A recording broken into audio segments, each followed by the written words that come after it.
All right, then we're going to start. Good evening. It's 7 p.m. and I'd like to open the January 28th, 2021 school committee meeting. This meeting is being held virtually through Zoom. The town of Littleton began conducting remote participation Zoom meetings pursuant to Governor Baker's emergency order suspending certain provisions of the open meeting law on March 19th, 2020. Since that time, unanticipated legal concerns relating to the open meeting law have been brought to our attention by the town clerk. Those concerns are supported by the Attorney General's office and confirmed by town council. One concern is that the chat function allows a parallel text conversation to a board's public meeting. Chat is essentially running commentary that is occurring but is not moderated or followed by the chair. All participants and listeners may not be aware of comments being made because some meeting participants join by phone and do not see these conversations. Another concern is conversations between residents within the chat room which are not incorporated into the public record. In response to these concerns, the town will implement the following changes, which in no way prohibit any member of the public from participating in discussion and sharing information during a public meeting, and will ensure that all listeners and participants have equal access to this meeting. People that join the Zoom meeting are set so their microphones are muted. If you called in by phone, please use *6 to mute or unmute your phone. So that the meeting can occur in an orderly fashion, we ask the people who join keep their microphones on mute so background noises do not interfere with the meeting. If you wish to participate in the meeting, please use the raise your hand function available on Zoom, or if you called in by phone, dial *9, which will activate the raise your hand function. The meeting host will notify the chair of the raised hands, and the chair will determine whether and when to allow public comment.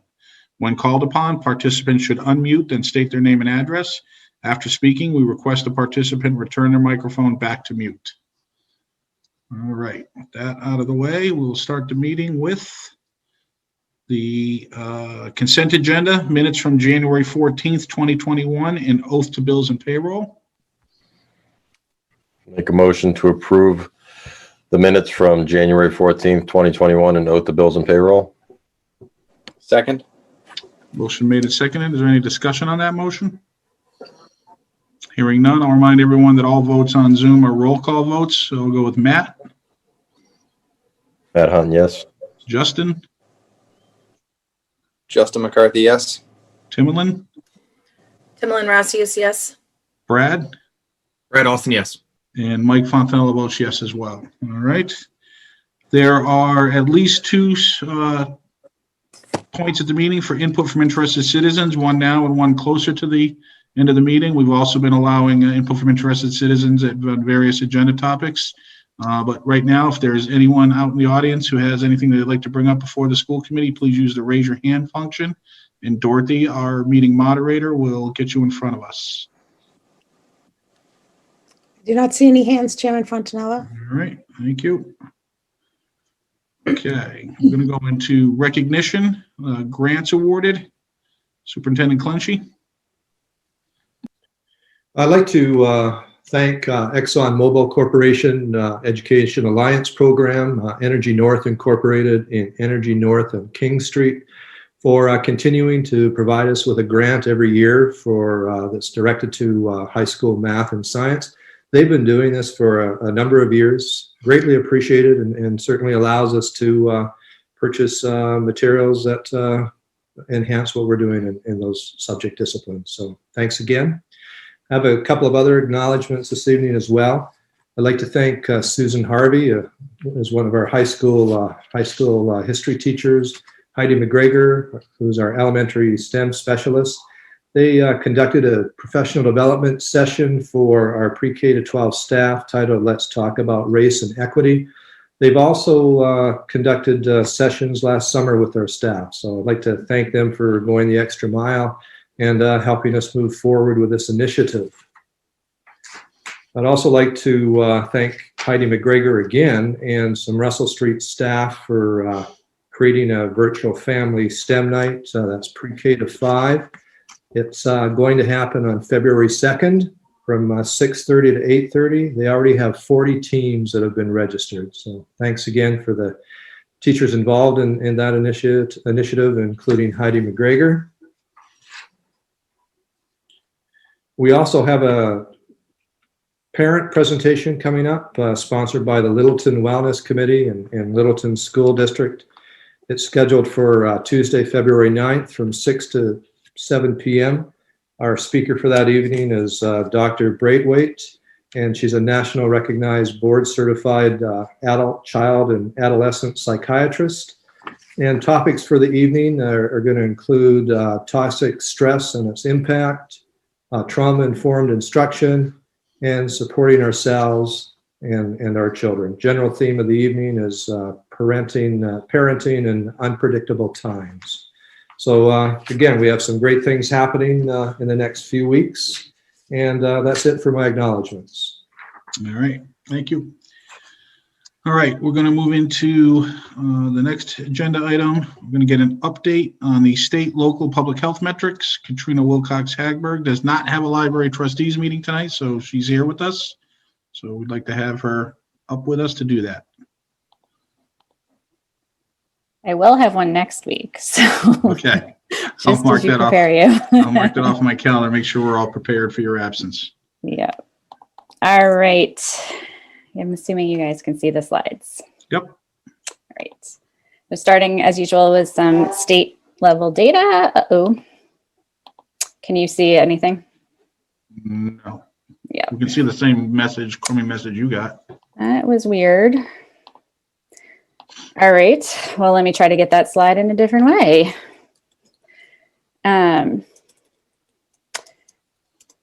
We'll go straight to the dashboard for it. How's that sound? That was strange.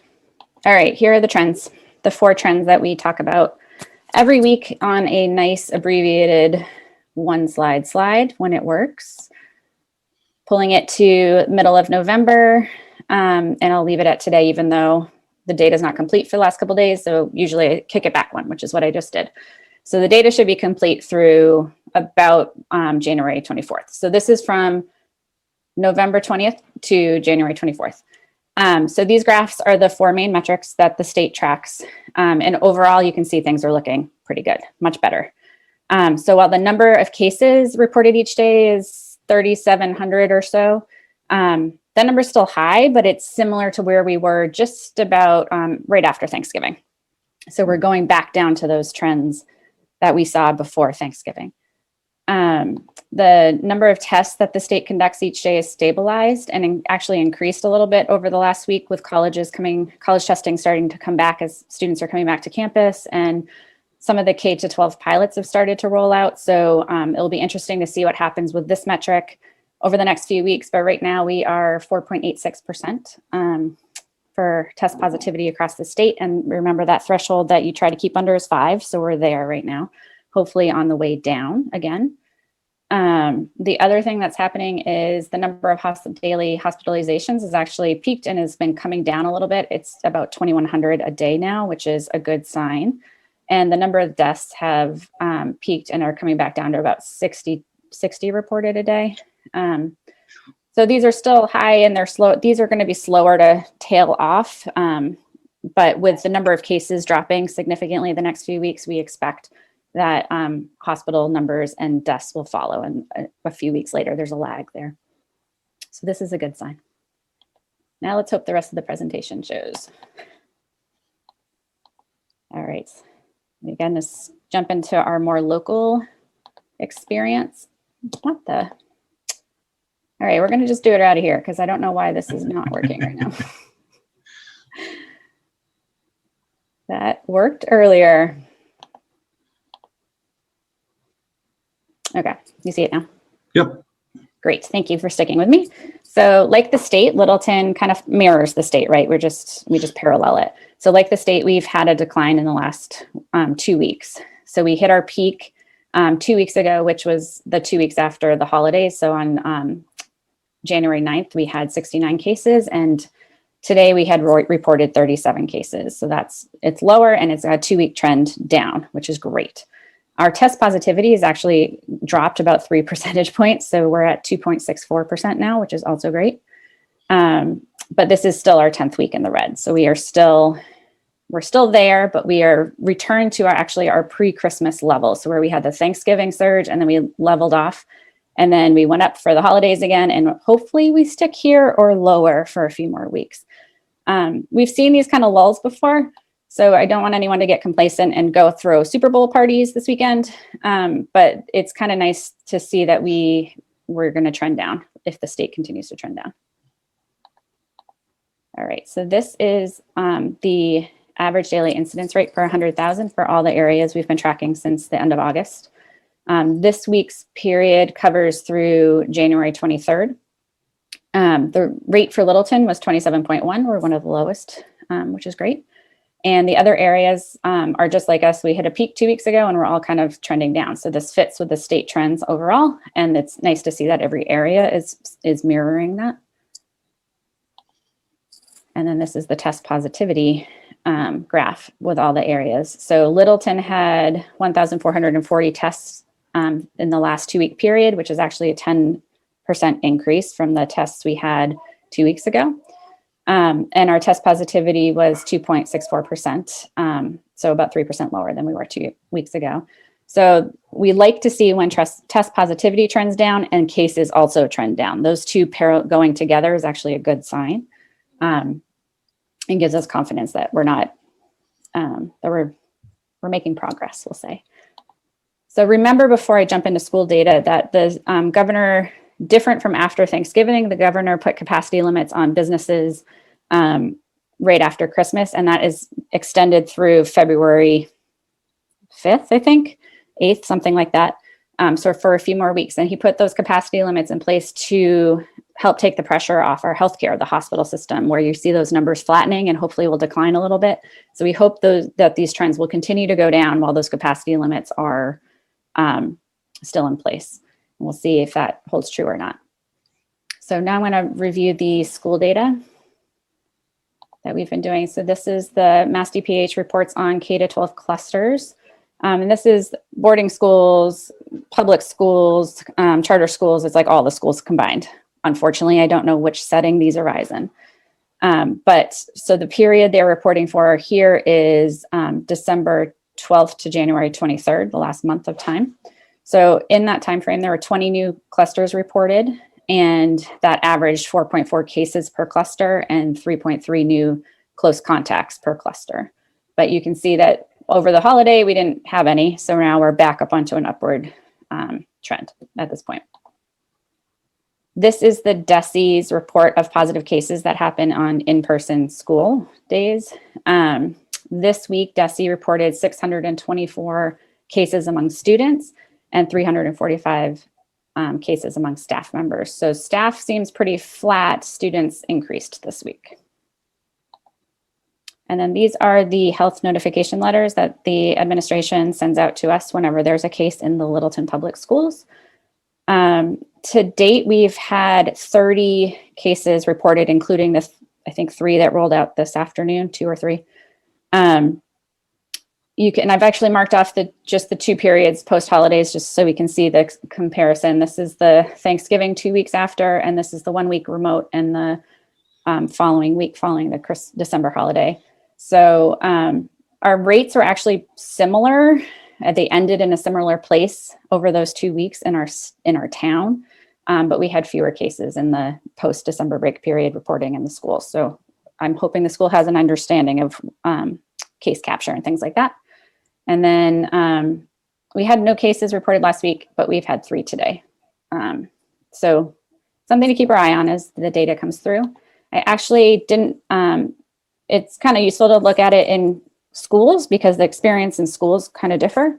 So I took all the cases that are reported in a time when the school is open. So not the remote weeks or remote cases.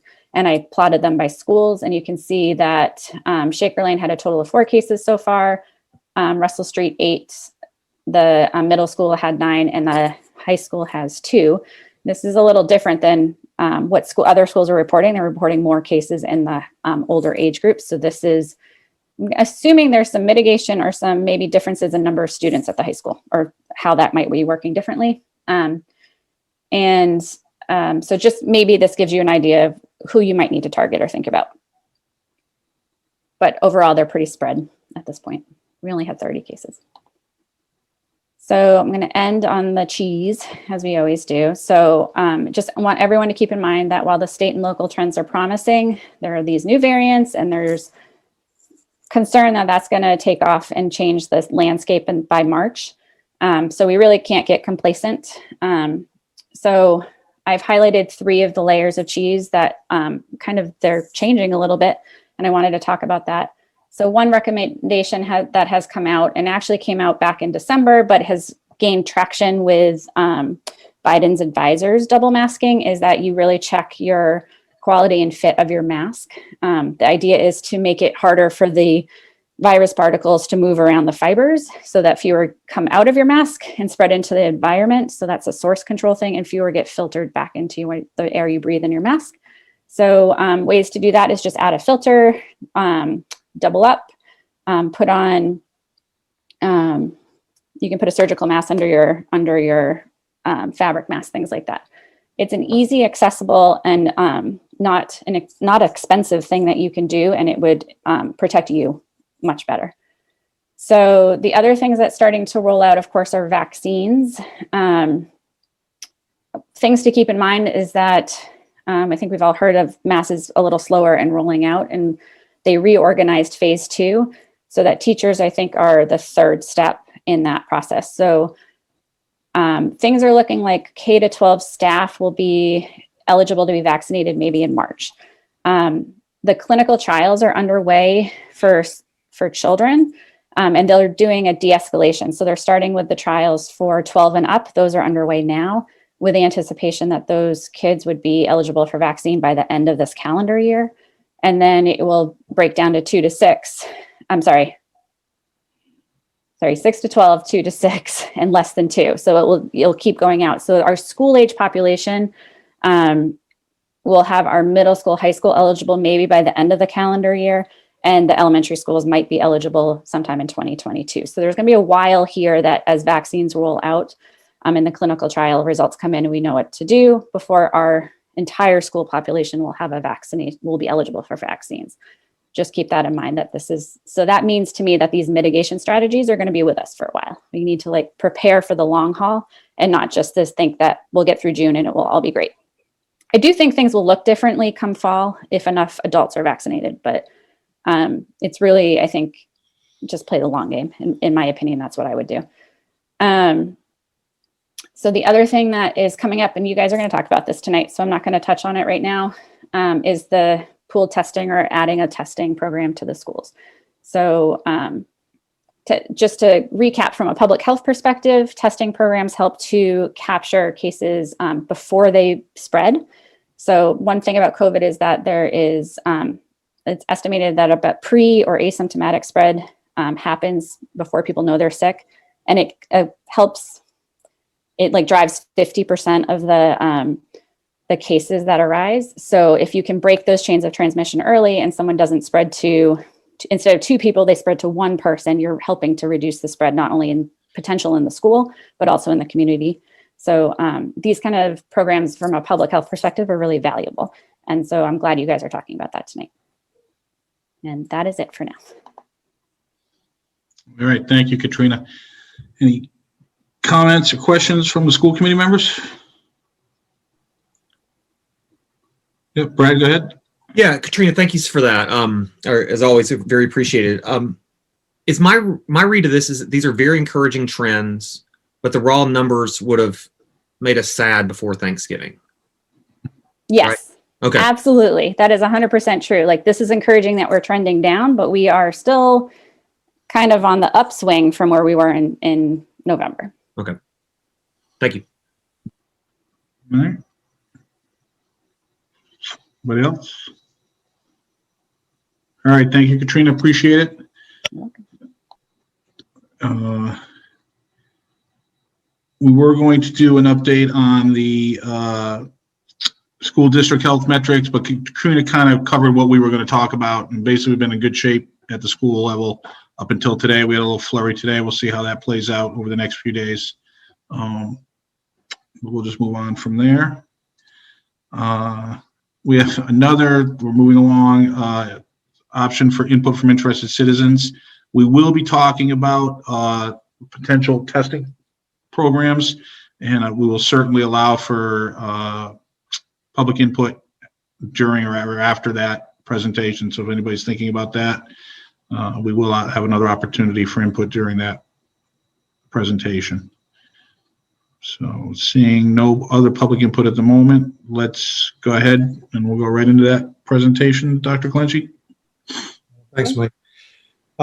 With the information that you went over last school committee meeting regarding pool testing and the presentation that we prepared this evening, we're hoping that you'll have sufficient information to have a good discussion and, if possible, make a decision tonight as to whether we're going to proceed with some form of pool testing program. We created a presentation to go through some of the basic things of what pool testing is, et cetera, and what the DESE DPH sponsored pool would involve. And I think that's important. We've spent some time talking about the Miramis pool testing, but we have much more information as of yesterday from DESE in terms of what we could do with the DESE sponsored program. I'm going to have Lynn start off with some of the first few slides, and then I'll jump back in about halfway through the presentation and finish it off. I'd like to thank Ms. Snow and Mrs. Steele for working with me to create this presentation for this evening, and ones will not delay anymore. And Lynn, I'm going to turn it over to you at this time. Okay, thank you, Dr. Clenchey. Dorothy, you can move into the next slide so we can officially dive into pool testing. So pool testing would be used to screen for COVID-19. It's part of a comprehensive strategy, and it would be used in conjunction with other mitigation strategies that reduce the spread. You can go ahead. So just to describe what pool testing is, it's the combining of respiratory samples from several people and then conducting one laboratory test on the combined pool of samples to detect COVID-19. It allows the laboratories to test more samples with less testing materials, and that potentially increases the testing capacity. The test would be performed once a week with an anterior nasal swab for all of the consenting staff and students. The results are typically delivered in 24 to 48 hours. And then if a pool is positive, then all of the individuals in the pool would quarantine until they are retested individually. We would be able to use the Abbott BinaxNOW rapid point of care, and that means we receive the results in less than 15 minutes, the antigen test, and that will be the primary source for the individual, the reflex or follow-up testing. It's important to know that there's a difference between surveillance screening and diagnostic testing. So surveillance testing is primarily used to gain information at a population level rather than an individual level. The surveillance testing can be a random sampling of a certain percentage of a specific population to monitor for increasing or decreasing prevalence and determining the population effect from community interventions such as social distancing. Screening for COVID-19, which would be what this program is, it's using a pool testing strategy to screen for COVID. It looks for the occurrence at the individual level, but even if there's no individual reason to suspect infection, such as a known exposure. So testing asymptomatic individuals without the known exposure with the intent of being able to make individual decisions. Diagnostic testing is looking for the occurrence at the individual level, but it is performed when there's a particular reason to suspect, for instance, close contact. Okay, you can move on to the next slide. So how pool testing works. People are broken up into groups and a group is tested together. A combined sample from the group either tests positive or negative, and if the pool is positive, people are tested individually. And so classroom pooling is a method that combines test samples from all the individuals in one classroom group or cohort into one tube that's then tested. The staff and students from the same building and cohort would be grouped together in individual pools, ranging in size, but the pools would be relatively small size. And the samples are collected, as I said, through an anterior nasal swab. It's a short swab, so it's very simple, similar and as invasive pretty much to cleaning your ears with a Q-tip in the front of the nostril. And it can be self-administered by adults and older children, and younger students, it can be administered by trained school staff. This just gives a little depiction of what collecting the anterior nasal swab looks like. I'm not going to read through this slide, but you can access this on the CDC website. So it is just a brief process where you're opening the kit, you sanitize, you do the collection sample. So you remove the swab, you insert the absorbent tip of the swab into each side of your nostril, you remove it, and then using the same swab, you do both nostrils. And then if you move to the next slide, you then place the swab into the tube, reapply your hand sanitizer, place the tube in the biohazard bag, and then you give the bag to the testing individual. If you're self-swabbing, you throw away the remaining sample kit items, and then you, for a third time, reapply the hand sanitizer. This is a video that Salem Public Schools created, and they have been doing pool testing. So this gives a nice depiction of how the process has unfolded for their district. So we decided to include this. If you could just, I think you might need to double click it to play.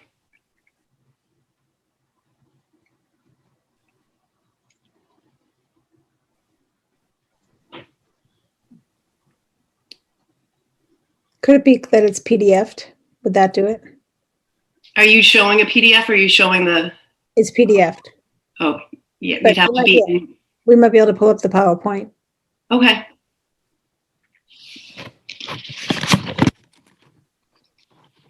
One moment.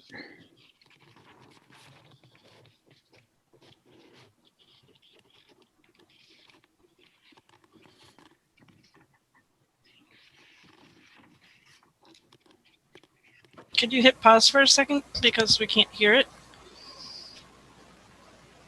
You may need to unshare and reshare with the selection that says play with sound.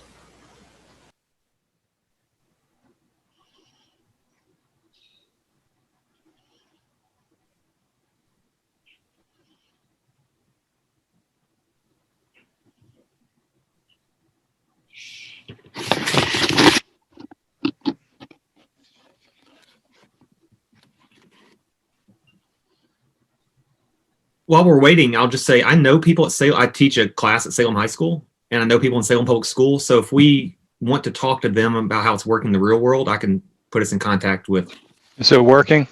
people. Yes, Salem has been great offering at one of the webinars, offering districts to come out and view. Still no sound. No. That's all right. I think We can move on then. yeah, we all understand. I think decent idea how that's going to work. Yeah, and you can access that on YouTube. It's nice because it shows just the demonstration of the students, and the students are able to self-swab. But if you want to maybe bring back up the presentation, I'm on the slide with what does a positive pool mean? Mm-hmm.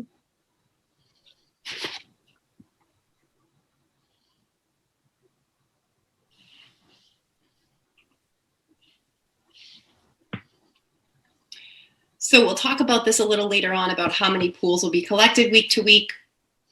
But there would be a pretty substantial number of pools. I think that the way we were calculating it out, we'd be looking at around somewhere in the 60 range.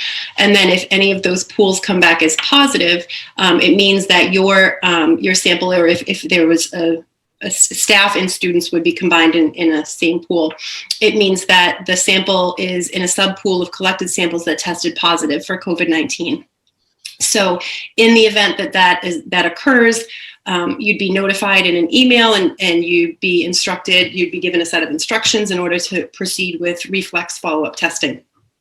It's important to also remember that individuals who test positive must self-isolate for 10 days and until symptoms have improved and at least 24 hours have passed without fever. Close contacts, including family members, will need to follow quarantine protocol according to CDC and DPH guidelines.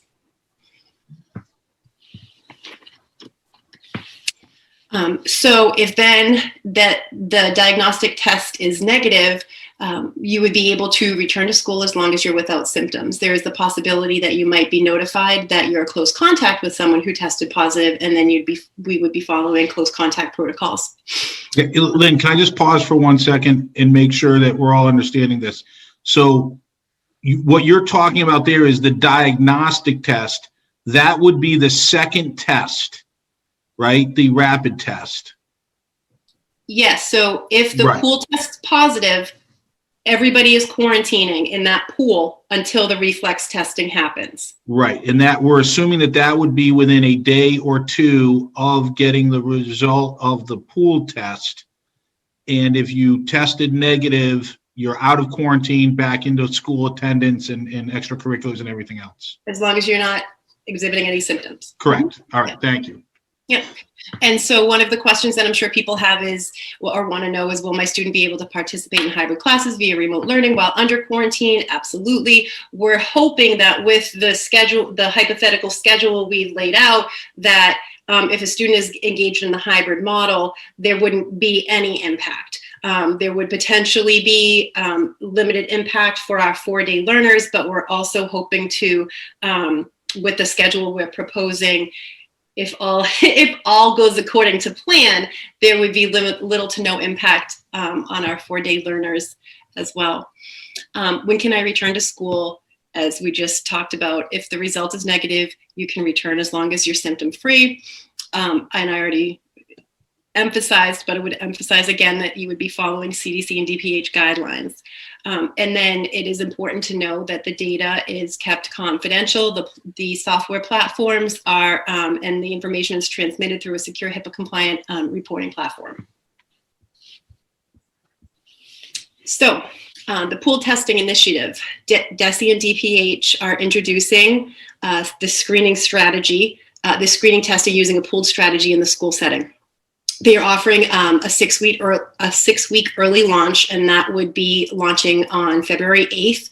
That would extend until March 28th. And the Department of Ed and DESE would be providing the test kit support from the testing service provider and testing software to track results.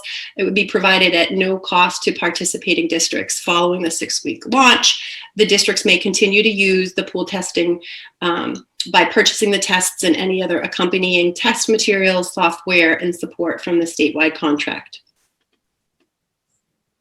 And so I think Kelly's going to go in to talk about the goals of the program. Well, thanks, Lynn. So the potential goals of pooled testing obviously would be to add an additional mitigation strategy that would increase the safety of our students and staff. That would also extend out into our community. It also would allow us to identify asymptomatic cases. So as I've already mentioned, it's not only a benefit to the school, it would be a benefit to our broader community as well. Again, having a weekly testing program for students and staff would allow us to continue to accumulate data that would be very helpful in terms of whether we can have an opportunity to increase the number of students that are involved in in-person learning throughout the week.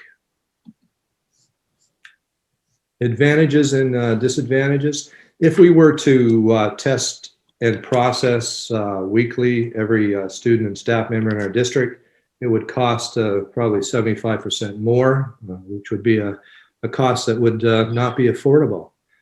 Excuse me, it does increase the number of individuals that we can test it in a cost-effective manner using a single PCR test. Within a pool, we're looking at approximately 10 individuals in a pool. They would mix the sample together and do a test, and if it was negative, that's great. If it's positive, then we would be notified, and we would take that pool of 10 and administer the Binax Now antigen test. We will have that test at our school and all of our nurses' office. We would have a site that we would create, though, if we had a positive pool to test those individuals. These mitigation strategies would also, again, help contain the spread of COVID-19 within our schools. Statewide contract included, statewide contract services that are included. The testing service provider, onboarding and continued training, operations and logistics, which would include delivery of tests to our schools, testing hardware such as tubes, labels, etc., lab processing, secure tech system, and also customer support. Schools and districts would be responsible for the coordination and administration of the program, overseeing the ongoing operations, and conducting follow-up tests on any positive pools. Next slide, please. District responsibilities. We would be responsible for managing all testing logistics, overseeing testing administration, data entry, software management, administer specimen collection to students and staff. At a certain age, we could have students nose swab themselves, so to speak, and that would speed up the process. We're also responsible for administering any follow-up testing. As we mentioned before, we'd use the Binance Now testing, and we'd be responsible for reporting those results. We would also be responsible for transporting tests to the laboratory for processing. We have some ideas in that area. We can certainly secure that service, or we can take a look at our current structure.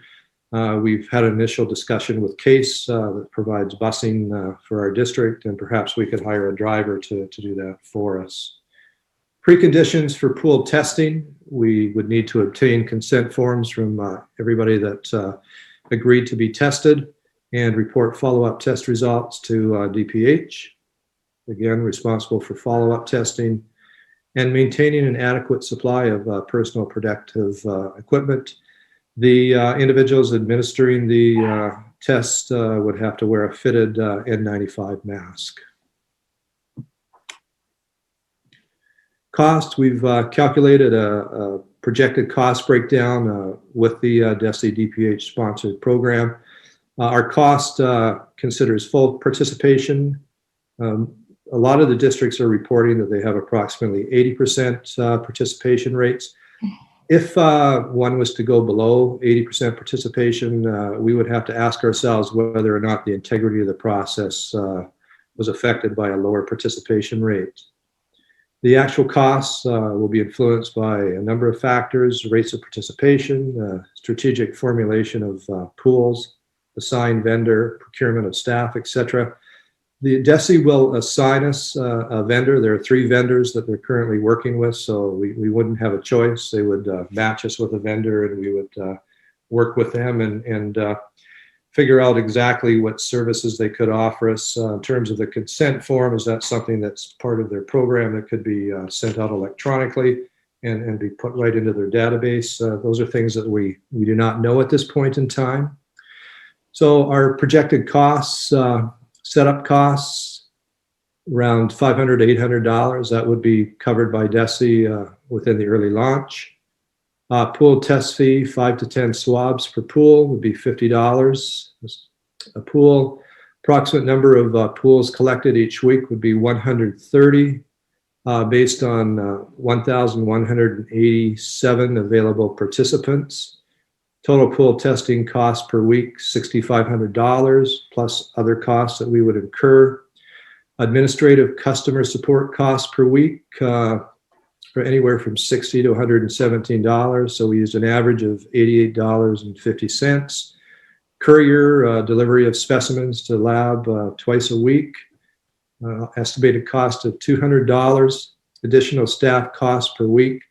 We feel we would need to hire an additional part-time nurse or LPN plus 2 more support staff to help us with the data entry and the preparation of the vials. And that would work out to $3,153 a week. Total weekly cost during the 6-week early launch from the 2nd to 8th to the 3rd, 28th would be $18,918. Total weekly cost for 11 weeks, starting 11/29th to the 6th to 17th, would be $9,941.50. Total cost for those 11 weeks would be $109,356.50. Total weekly cost for 17 weeks would be $7,545.55 averaged. Total projected cost for 17 weeks of this program that would take us to the end of June would be $128,274.50. Could you go back one slide, Dorothy, please?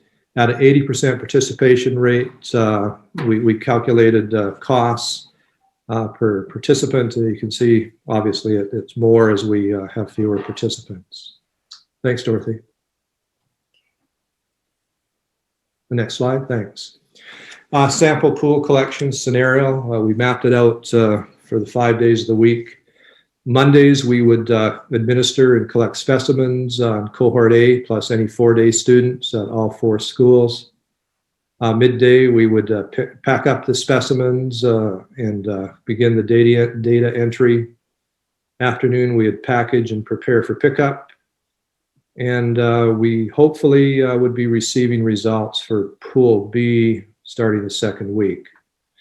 Tuesday, we would conduct any follow-ups as needed with Cohort B as a result of getting results on Monday. We would schedule reflex testing if needed for Cohort B, and we would begin preparing for Thursday's administration. We would also implement procedural integrity checks as well. Wednesday, we would receive pool results Cohort A if everything works as planned. We would schedule reflex testing if needed with Cohort A. We'd follow up as needed with Cohort A. We'd conduct reflex testing if needed with Cohort B. And we participate in ongoing training as needed. On Thursday, we would administer specimen collection Cohort B plus central office staff. Midday, we would package up the specimens, begin data entry. In the afternoon, we would prepare to send them out to the labs. Friday, we would prepare for Monday's administration. We would conduct reflex testing if needed for Cohort A. And we'd also solicit feedback from staff, parents on prior administrations of the pool test. And the afternoon, we would send out a weekly update. Next slide, please. Here's a sample form that we would use for consent purposes. If the company that we're paired with does not have a database that incorporates the form into it, we would prepare an electronic form more correctly and send it out. We would also have paper copies available to those that required them. And last slide, Dorothy. Kelly, can I mention something about the consent? And I think it's helpful is that the consent covers both the pool testing and the reflex testing. So it's one consent. You're not going to have to then provide a second consent for the reflex testing. Thank you for injecting that into the conversation. With any presentation, it's important to cite your references. I'm sure Brad will appreciate that. So these are the resources that we used to create the presentation.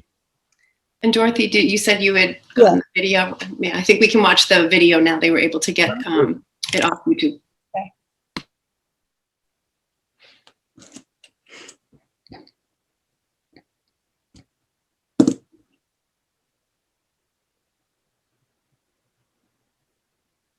We did.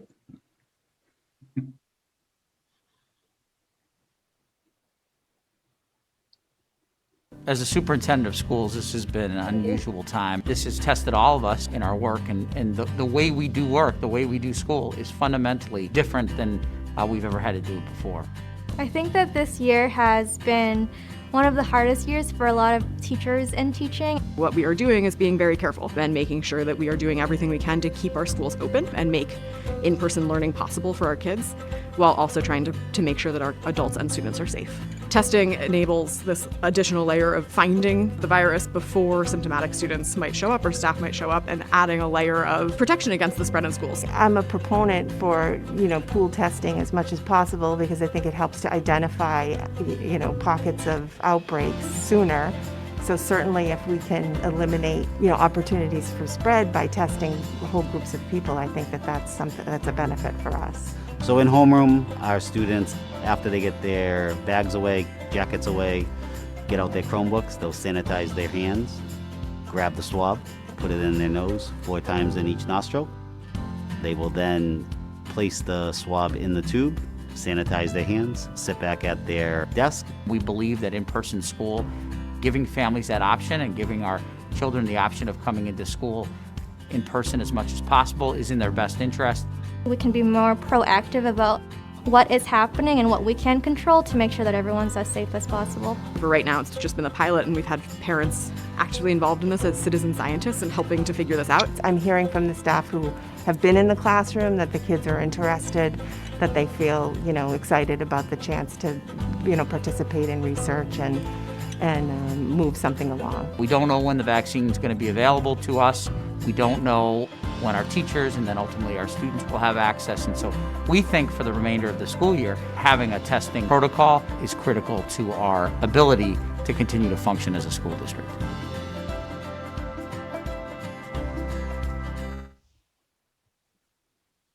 All right, thanks for sticking with that, Dorothy. What I would like to do is have allow the school committee to ask any questions and get some information. Then we will open it up to public input, see if anybody else has questions or comments.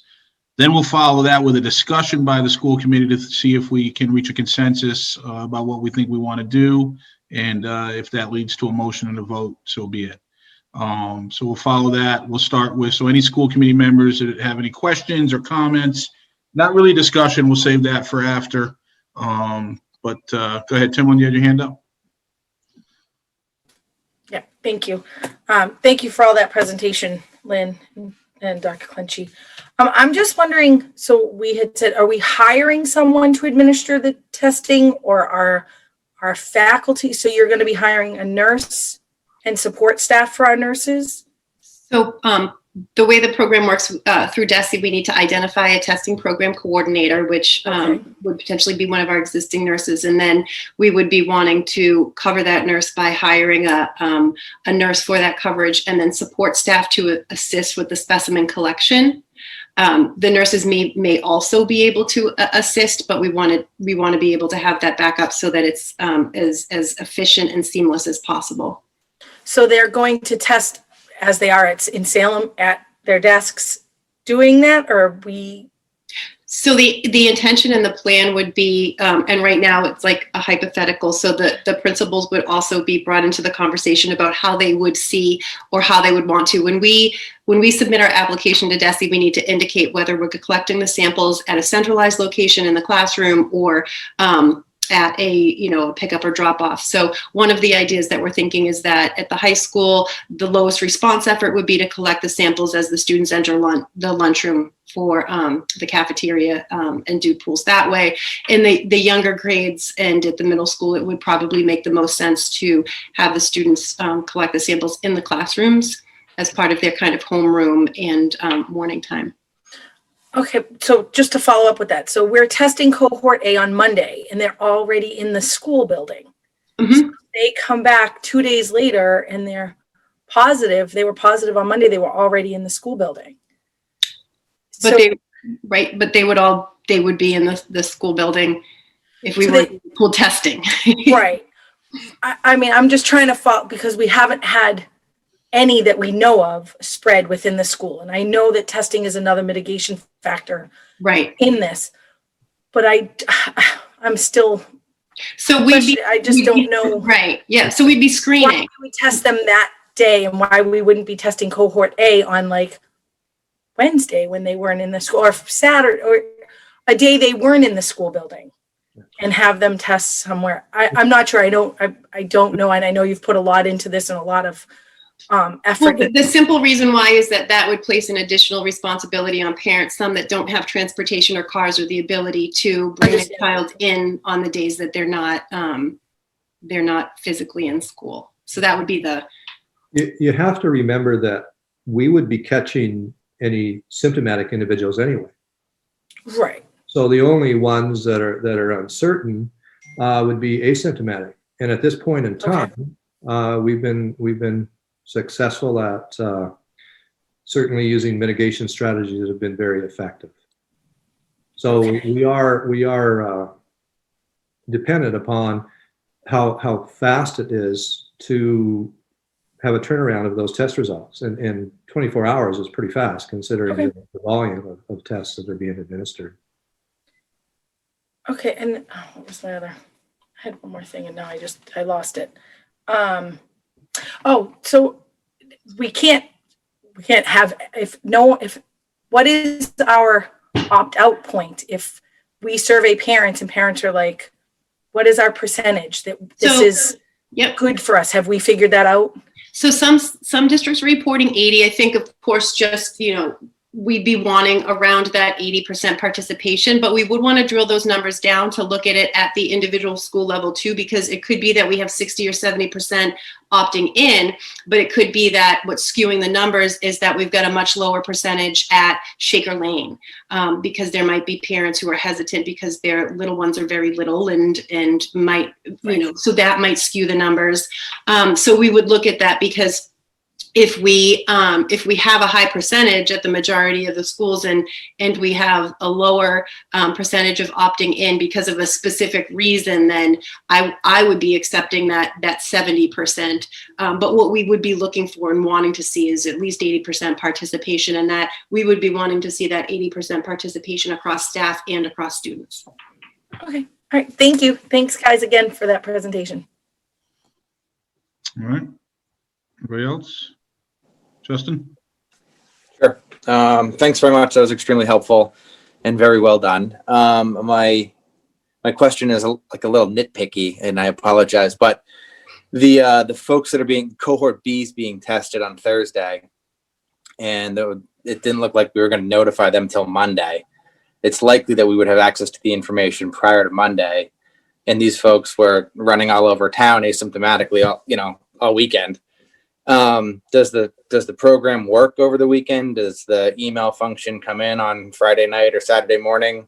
Yep. And we could get the messaging out? Yeah, that's a good question. So like that Monday through Friday schematic, I mean, that's really a hypothetical. Yeah. And so what we would be wanting to do is, as soon as those results come in, we wouldn't want to be impacting the other steps and having to delay anything. But as soon as we get those results, if we get a positive pool, we would be wanting to inform that pool. So even if it was, at 5 or 6 o'clock, if we had the bandwidth to be able to, push out that information or make those calls or reach out, we would absolutely be doing that. Okay. Yeah, the idea would be to do the testing as fast as possible. So if the results come in earlier, then we would alter our schedule to accommodate.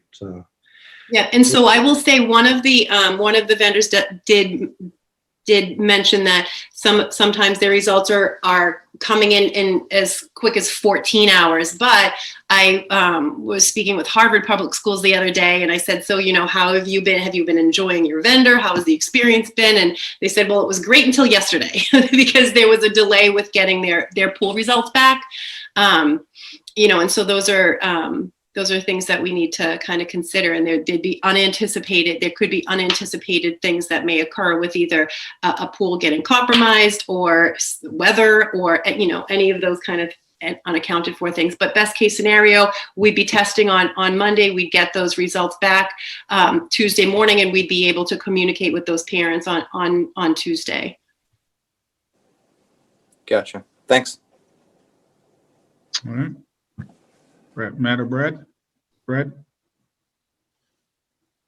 Yeah, thanks. And thanks again for the presentation. Kelly, I did appreciate the citations, but I'd feel bad if I didn't notice the clip art at the beginning. It was also really well done. Someone diving into the pool was nice clip art touch. I appreciate that. I have several questions, some big picture, some clarifying. I'll only ask a couple and then move to Matt and the community and come back to him later. The 80% sounds high. It seems optimistic. You're already addressing that. How are we going to figure out how far down the road would we go before we could figure out if we're going to have the right participation level? Is this something where we would need to certify to the state that we know we can get the right number, or okay? No, but we would want so that the data was meaningful to us. Yeah. So we were capturing enough to make it kind of worth the while.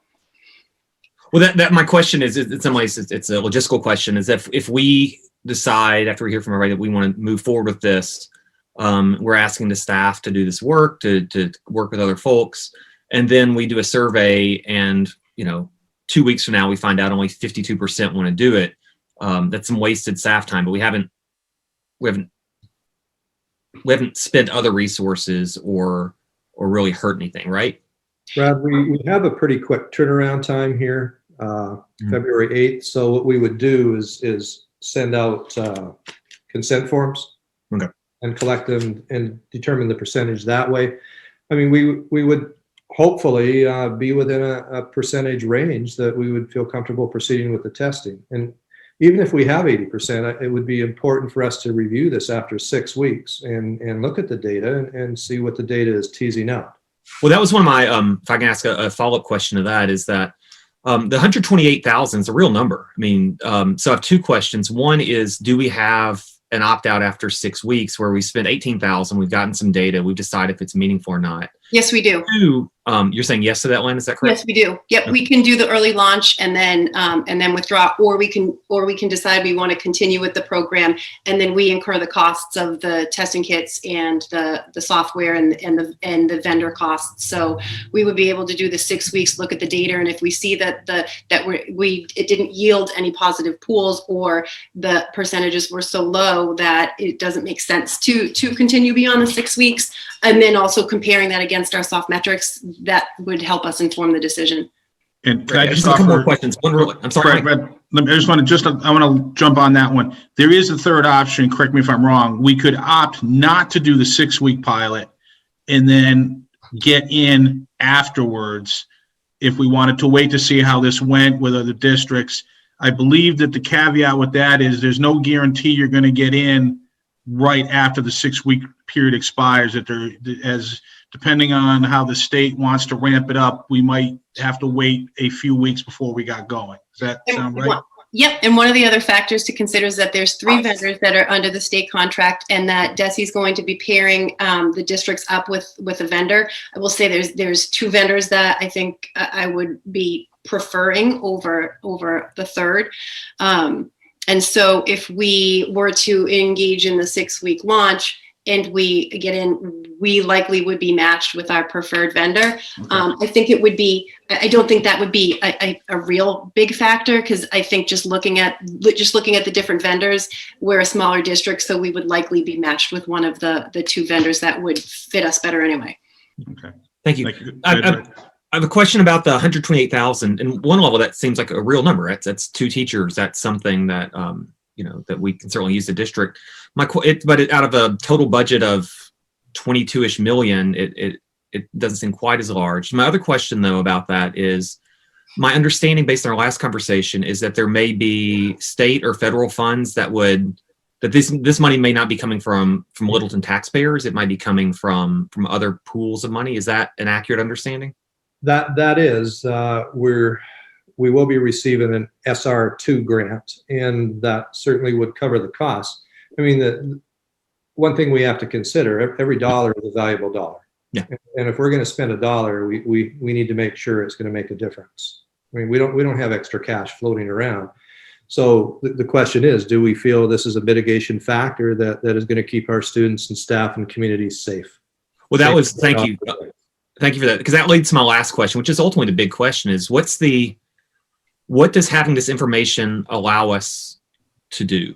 Is it just be a lot more confident in our hybrid model, and is it to allow us to consider getting more kids in schools more time? Is it what's the benefit? This especially for the administrators, I think, if you have 6 weeks worth of data showing that there is no symptomatic spread. There is some or asymptomatic cases. What does that allow you to, I guess, to do or to consider that you don't feel as comfortable doing without that information? Well, I guess the first thing that pops into my mind is we have no idea who's asymptomatic at this point in time. So having the opportunity to determine if we have asymptomatic individuals is going to, increase confidence and obviously help prevent the spread of COVID-19 within our schools. So, I mean, that's a missing factor in our mitigation strategies, is we don't know if we have asymptomatic individuals. So this would definitely address that. And can I just piggyback on that? Because I think one of the real kind of humanistic factors too at the beginning of the school year, I think we all felt it was just the nervousness about going back into school and being worried about being exposed. And so I think we can't under represent the what having this data could do for comfort levels as well, to really kind of like prove what we're seeing as a hypothesis. I think that that's something that the comfort levels of the teachers is critical, because it plays into people's stress. Thank you. I promise this promises my last question for here. That was really helpful. We've heard from several residents and parents about concern that this would not increase the comfort level of their children, right? That, these frequent testing, the constant reminder, it's out there. There's something about the testing and the swabs, and that might have a negative effect on students' mental health, especially maybe at the younger levels. I'm really glad you're talking to other school districts and seeing how this is playing out in real time in other places. Are you hearing that? Are you seeing that? Is that something that worries you as well? Well, so like the comment that was brought up in that little Salem Public Schools is really, it's the framing, and it's, how we are framing it and how we are presenting it to our students is how it's going to be received, because we're shaping the behavior of the individuals within the environment. So the citizen scientist thing, I think, is a really important thing. I think being able to engage the students that way is going to be helpful for the younger students. I think the high school students would be more kind of captured by the comfort level. And then, our little ones are going to be the students that would probably be the most hesitant, because some of them even have trouble going to get looked at and assessed when they go into the nurse's office. So those are all real factors to consider. Thank you. All right, Matt? Good? I have nothing more to add. All right. Are we assuming that we're going to test students at all 4 buildings? I thought I saw something in the information, some of the presentations that we got prior to this, that the state was thinking about only like grades, like third grade and higher. What are we thinking about that? Yeah, we actually had an opportunity to go back and talk to them again about that, and they're fine with us starting at preschool. They just want to make sure we have a process in place where we're collecting the samples. Okay. So our intent is to go pre-K right through 12 right now. At this point in time, if we find that we have a level of discomfort with preschool and maybe K, then we could certainly exclude them from the testing program. Okay. And then you guys have given us a pretty good idea about how you think it might work, at the high school. Older kids able to do it, just kind of walk into the building as on their way down the hall, they just stop and do it, be in homeroom for the younger grades. Have you guys thought about how impactful is that going to be on the introduction of the school day, or is it too early to tell? Like, is this going to take 15 minutes or 35 minutes, or we just... So I've asked that question a lot, and it's come up in the webinars that you can collect the samples of a whole classroom in under 5 minutes. Okay. All right. That's great. Okay. All right. I'm good. At this point, I'd like to open it up for public input, and then sorry, Tim, go ahead. I'm sorry. I just have one more thing. So that came up I remembered. So if I have a high schooler and a middle schooler, if my middle schooler is in a positive pool, does my high schooler have to quarantine also? No. No. Oh, okay. So if he's in a positive pool, she doesn't have to quarantine. No, until the reflex testing is done. Okay.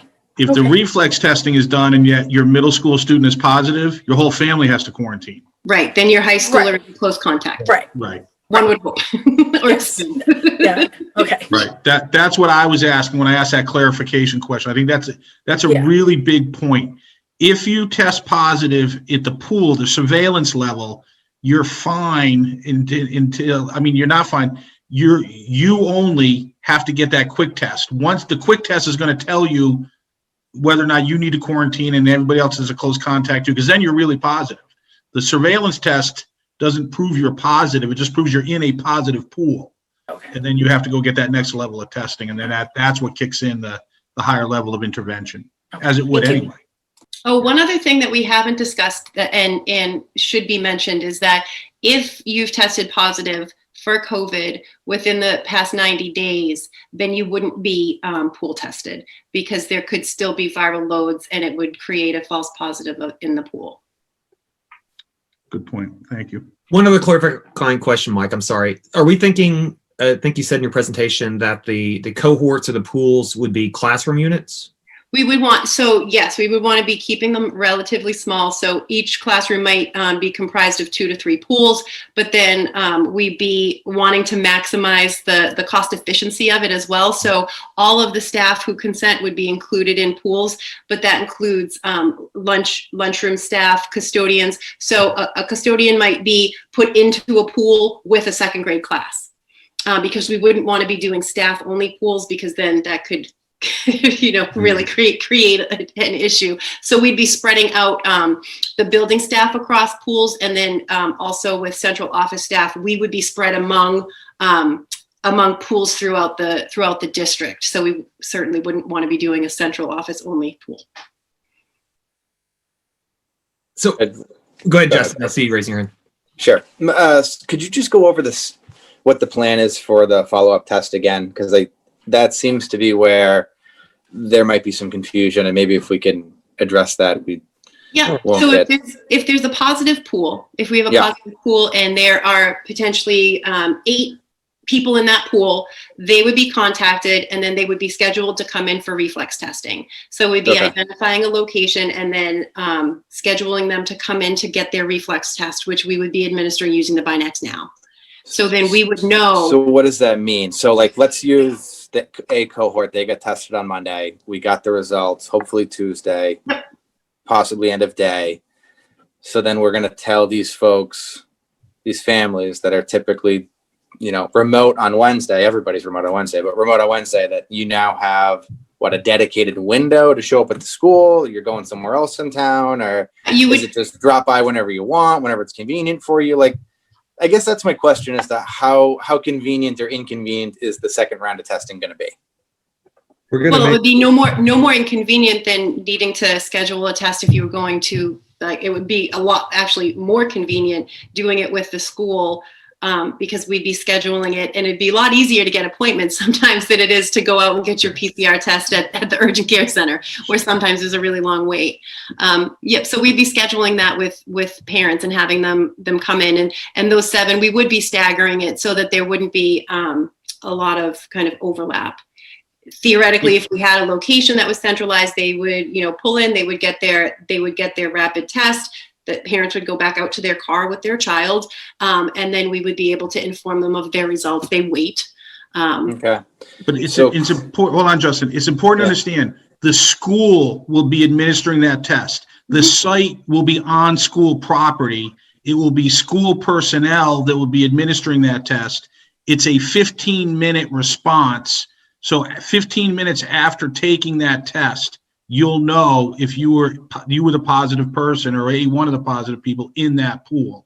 And then after that, you're good to go. If you're negative, if you're positive, then you go into the next level of the protocol. So that's the benefit to this program versus the Miramis program, which is it's a more prolonged process to get all the way down to that individual testing level. All you got to do is come down to this somewhere in the school property, get a quick test, 15 minutes later, bang, you know if you're the one or not. And that's how it works for students. But if I'm a teacher and I'm tested as part of the pool on Monday, on Wednesday, presumably, if we're doing the Monday, Wednesday, and we're assuming at this point that Wednesdays are still full remote, this may allow us to reconsider that.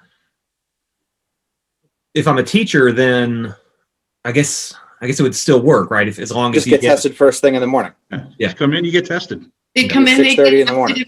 If they were positive, then they would obviously have to go home, but they would still be able to teach remotely if they were not symptomatic and if they were able to. My interpretation is the biggest challenge logistically of this program is the pool testing. The reflex testing is a slam dunk. It's only going to be a few people every now and then. You got to come in, you get it, you're done in 15 minutes, and then that tells you what you can or can't do. That's the easy part. The hard part is collecting on a Monday or a Thursday, 300 or 400 or 500 tests across 4 buildings and X number of classrooms, putting them all and logging them and putting them all in the envelopes and getting them to where they got to go. That's the logistical effort that to me is going to be impactful on the district. And that's why I asked the question, like, does it take 10, 15, 20 minutes of the school day to do it? No, it takes 5. Okay, I'll take you at your word for the moment. So the next level of testing, I think that's the easy part. And that's the part that's truly beneficial, because yeah, it's a bummer that you got into a positive pool. We'll get you straightened out one way or the other. All you got to do is just take a car ride down to the district. We'll get you, no problem.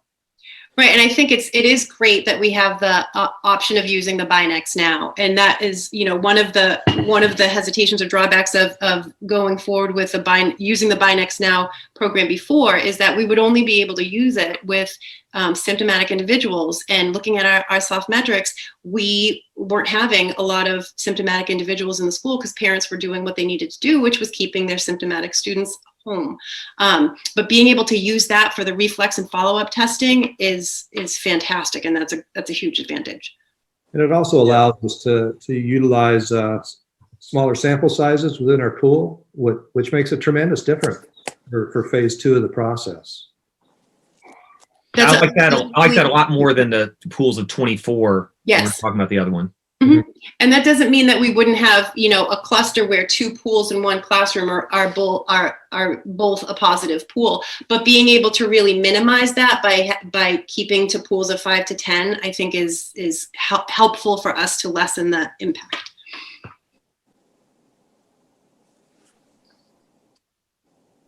All right, we good to open it to public comment? All right, let's go ahead and do that, Dorothy. Okay, we have Matthew Ridge. Please state your name, your question, and your address, please. Oh, did he come on?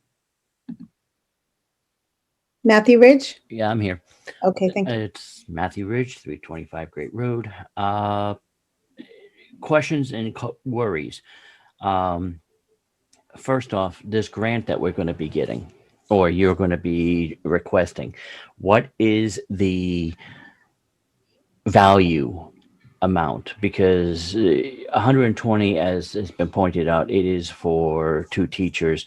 But honestly, with how everything else has been going on and the minimal amount of positive students and teachers that we have had, is this actually worth it? So to answer the question about the funding, there's funding coming from the federal government that is specifically earmarked for COVID-19 related spending. And if we don't, we can only use it for that. And if we don't identify opportunities to use it, we lose it. So our goal would be to spend that kind of money. That's it's not a grant that we have to apply for. Everybody's getting. The only question is how much do we get versus how much does Westford get versus how much does Lowell get.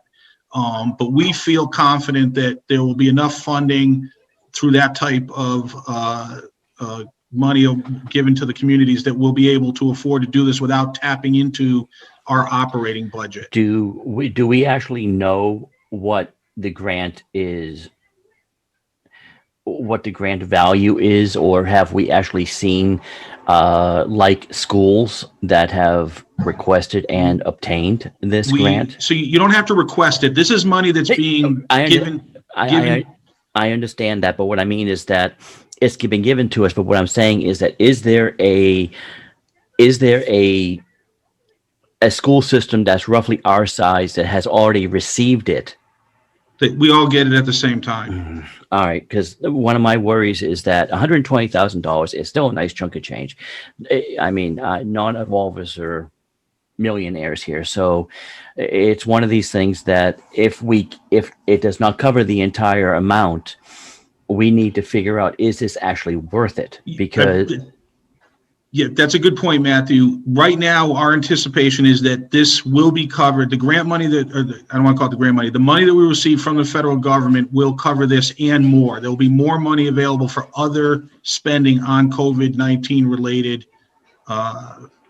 resources beyond this. The question would be, do we think this is the best COVID-19 issue to spend this money on, or are we better off as a community or a school district spending that COVID-19 money on different resources specific to COVID-19. Right, because for me, what my worry is that, I mean, what is it? Less than 1% of our entire school population has gotten COVID, and we're talking about doing a massive testing through the entire school system. I mean, I can understand it if it was closer to like 5%.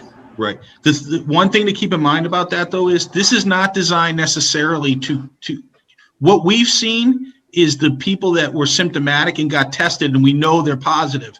We also know, we don't know how many asymptomatic people who were infected but were asymptomatic have come through our buildings. And we've just gotten lucky because of the other mitigation strategies that we use that they haven't infected anybody else. So that's the benefit of surveillance testing, is that you're going to see and be able to measure more accurately how many of those asymptomatic carriers are in our buildings. All right, because it just seems like to me is that we are trying to find a boogeyman that hasn't reared its head yet, and I'm just worried that I know you're shaking your head, but it's one of these things that with our children and the parents and everything else, we are already living in an environment of fear. We are worried about getting COVID. I mean, yes, there is a vaccine that is coming around, but I mean, it is one of these things that then all of a sudden we are going to be having our children tested, then we're going to be tested if someone comes out positive or not. And it's like, okay, this is a test that we can't fail. I appreciate the point you're making. My take on that would be the thing that I fear is the uncertainty. And this will allow us to reduce that level of, I won't eliminate it, but it will reduce that level of uncertainty so that you'll know if your child tested positive or not. Because my son's as a district, if we have how many positive cases we have running through the buildings in a week. All right, because my son's been tested 3 times already because he has been quote unquote sick, and he's never come back positive. Yep. So most won't. I have sons who are college students. They're getting tested all the time, and the vast majority of them are negative. That's definitely going to be true, and that's a good thing. Oh, I agree, it's a good thing, but I'm also worried that that is still resources that we could have used elsewhere, and that's one of my worries. Is that's definitely consideration. Yeah. All right. Thank you. Thank you, Matthew. Julie Rupp, please state your name, your street, and your question, please. All right. Can you hear me? Yes. Hey, everyone. So thanks for having the conversation. I just wanted to... hey, Julie, can you just give us your name and your street? Sorry, you said my name. This is Julie Rupp, 96 New Estate. I should definitely be better at that part. I just wanted to speak in support of the pooled testing. There are absolutely asymptomatic cases walking around in our communities, as evidenced by the spread in cases. I think the schools are doing an excellent job with health and safety, and I'm, really grateful that Littleton has been able to remain at least partially open for the time we've been able to do so. But I think it's valuable data, and it may, allow us to evaluate, as the weather gets warmer, can we accommodate, additional students or additional days. It'll give us really valuable data to see if we can or if we can't, perhaps we can't. I think teacher stress and the effort and the work that the teachers are putting in this year above and beyond other years is immense. And then to add the stress onto that, to me, that alone is worth it. So I wholeheartedly support it. I think, from what I see with our children, they are fully aware that COVID is around. My guys have been tested 3 times. That being said, testing is not readily available. We haven't been tested since November. something like that. I mean, we also haven't gone anywhere, but you have kids coming to school and then they're going to play indoor soccer. There's a lot of indoor soccer going on. There's a lot of outlets that are occurring, and they're also taking safety precautions, but these are just, these are just realities that are occurring. And so I think getting a handle on asymptomatic cases in our community and in our schools would be an extremely valuable data point and would give us the knowledge to determine the path forward, once we potentially get over the hump that we're in. And then I guess the other question is the previous speaker had mentioned using the resources for other things. So I was just wondering what other things might be on the table to use that money for. Right. I mean, things that we've used the original or the initial funding from the federal government for were like PPE. We bought HEPA filters for the classrooms. So it's those types of things that we could conceivably use it for other than this purpose. Those are the types of things we've been using it for up till now. Okay. Thank you. Thank you, Julie. Melissa Payer, please state your name, your street, and your question, please. Hi, just confirming you can hear me. We can. Excellent. It's Melissa Payer, 31 Beaverbrook Road. I just want to vocalize support of the pool testing program, at least for the 6 weeks. And just the reasoning for the support is first is that you're having an opportunity to pilot something out with the state really providing those resources. And I feel like it would be, although I recognize the lift and the logistics and the challenges and even the investment during the pilot, I think that it would be really something that we should take that opportunity. Also, I think that, collecting meaningful data in combination with the vaccine rollout plan, I feel are steps that actually could potentially lead us to meaningful conversations about what more in-person school time looks like. And I don't see that happening without having something in addition to what we've been doing. And then lastly, just to throw this out there, we're hearing a lot about variations or mutations of COVID that do have higher contagious properties, higher R values, and they still don't know a whole lot about what's that really meaning. So although our status quo today could be mitigations working, numbers are going down, we're going to be entering the spring at some point, we don't know what those mutations and how they spread and what they're going to look like, and if our mitigation practices are going to work the way they worked before. So I feel like getting a jump on the pilot and implementing this testing could also help to get ahead of that versus us having to potentially react to it, assuming that the pooled testing are sensitive to be able to detect those variants. So those are the real three kind of main factors driving my support. What I would ask is that consider following the state's population that they recommended for testing. I think I heard third grade or plus. It would be great if younger kids' parents would opt them in, but I wouldn't want that to or mathematically kind of skew what you need to move forward with that. Also, I feel that parents may be more hesitant to have those younger kids participate. So maybe it's something where it's an option for those kids, but it's not it's not part of the denominator to need to move forward.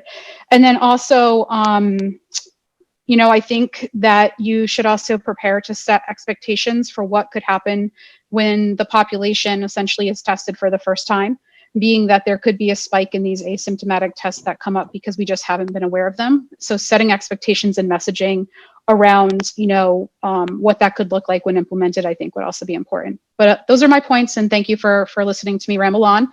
And thank you for the very thorough presentation and the opportunity to comment. Thank you, Melissa. Thank you. John Castillo, your name, your street, and your question, please. John, you're muted. Hi, can you hear me now? Yes. Hi, John Castillo, 5 Richard Way. First, I'd like to commend Lynn and Dr. Clenchey for an excellent presentation. It was very clear, very concise, and very informative. I've been a proponent of testing for quite a while, and it seems that it's, as Katrina has mentioned, it's an important mitigation strategy that is, that will provide a lot of information that will help drive decisions for this committee as well as other committees within the town. I want people to keep in mind that there's been a push to have more people, have more students attend in-person learning, and when you have that increase in the density of students and within the facilities, the mitigation strategies that are currently in place are going to be compromised. So you need some way to sort of offset that, and having a testing program, not only for the 6 weeks, but for the duration of the year, will help address those compromises. And the other thing that people need to keep in mind is that vaccine availability is going to be, I'm sorry to say, it's going to be limited for the kids for quite a while.